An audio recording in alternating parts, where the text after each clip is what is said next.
This is kind of an extra video. I thought I'd show you this. Some have asked what the heck is going on. This is why my prototyping wires are so long.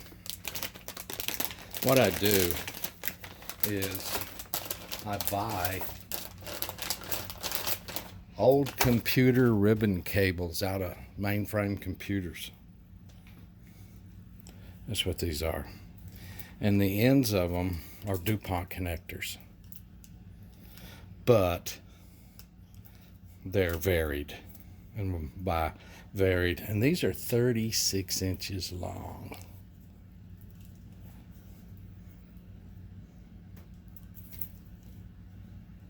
You see? They're really long. And you can see what I mean by varied. This particular cable is DuPont male pins. And you can see there's just a bunch of them, all different colors. But these strip so easily. Grab one down the side and start pulling, and you can pull it off of this so easy. It isn't even funny. And you can get these for a song.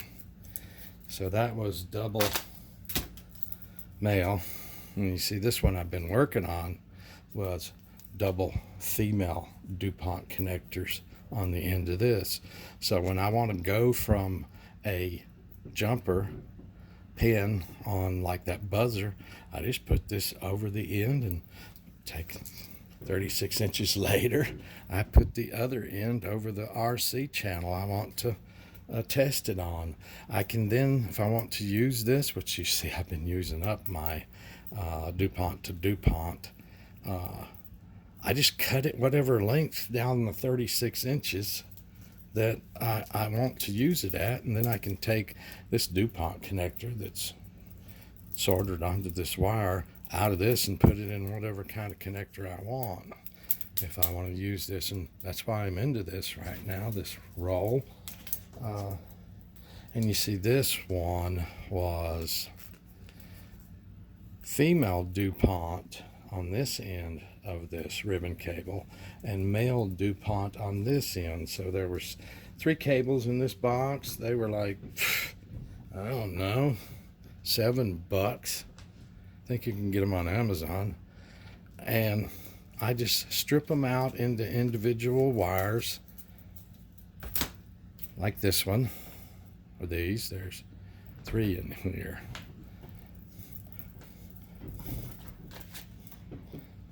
So there's a single male DuPont to male DuPont that's been stripped out of one of those cables, and I probably plugged it in someplace. Right now I'm going to use it on my camera problem to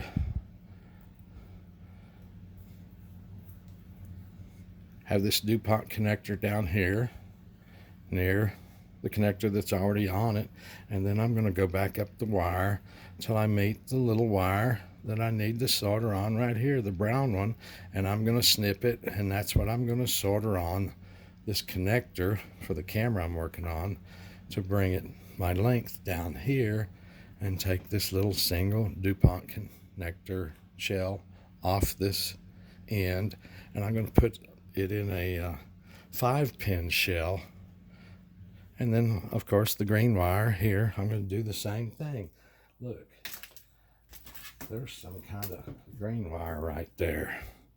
And even if it's, this is my ones I've used and then put back in here. So here's a green one, and there's a DuPont connector, female on the end of that green one. I'm all set. Just have to find the other end of this one.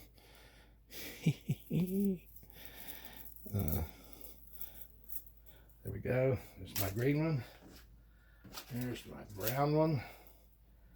And then we'll sort of neatly put all these back in the bag. And you see in my bag there's other ones. I think there's even another connector in there that's male to females that's almost been completely pulled apart. So that's why my prototyping wires are so long, and how you can get cheap wires already soldered to DuPont connectors in the male and female flavors. or how I do. The only negative I see to it is when I'm prototyping and I'm using them just for straight jumpers between 2 points. 36 inches is a little long, and it does get in the way on my prototyping bench. But anyway, now I do have 2 wires that I can put right here on my connector and move up here and find the 2 wires, the brown and the green right here, that I want to solder to on this connector. And if I cut the wires right here, I'm in good shape. There's a little more that can be used later. It's got a cut end on it and 1 DuPont connector soldered on, but you know, it just works for me. You may or may not want to do it. Multicolored jumper wire, 120 pieces. They're 40 pin. Each one of the flat cables that was in here were 39.3 inches long, and they were 40 pin ribbon cables is what they were. I'll try to find a link to this on Amazon and post it.